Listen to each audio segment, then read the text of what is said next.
நாடாளுமன்ற உறுப்பினர் வைத்திலிங்கம் அவர்கள் செய்தியாளர்களை சந்தித்து வருகிறார். பார்க்கலாம். ஒரு நல்ல ஆட்சியையும் இன்னும் அம்மாவின் எண்ணப்படி 100 ஆண்டு காலம் அனைத்து இந்திய அண்ணா திராவிட முன்னேற்ற கழகம் தமிழ்நாட்டு மக்களுக்கு பணியாற்ற அம்மாவின் எண்ணப்படி சிறப்பாக செயல்பட பேச்சுவார்த்தை சுகமான முறையில் தொடங்கும். பேச்சுவார்த்தை நடந்துகிட்டு இருக்கா?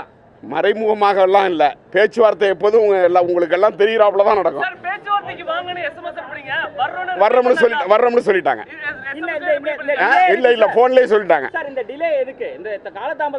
அதாவது ஒரு பேச்சுவார்த்தையின் போது அவர்களும் பேசி எல்லோரிடத்திலும் கலந்து ஒரு முடிவுக்கு வர வேண்டும். அதுபோல் நாங்களும் எங்கள் இயக்கத்தில் மூத்த முன்னோடிகள் முதலமைச்சர் மற்றவர்கள்லாம் இருந்து பேசி ஒரு முடிவுக்கு வரணும். எப்படி பேச்சுவார்த்தை தொடங்கணும்னா அதெல்லாம் நல்ல விதத்தில் போயிட்டு இருக்கு.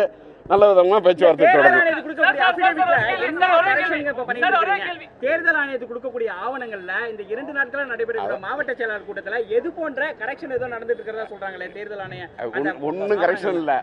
சட்டமன்ற கட்சி அதிமுக தலைவர் முதலமைச்சர், ஹெட் குவார்டர் செக்ரட்டரி தலைமை நிலைய செயலாளர் முதலமைச்சர், அந்த வாக்கியம் இல்லாம இருந்தது. அது சேர்க்கப்பட்டிருக்கிறது. கட்சியோட துணை பொதுச் செயலாளர் கைது பண்ணிருக்காங்க. நல்ல இதை பத்தி நீங்க என்ன நினைக்கிறீங்க சார்?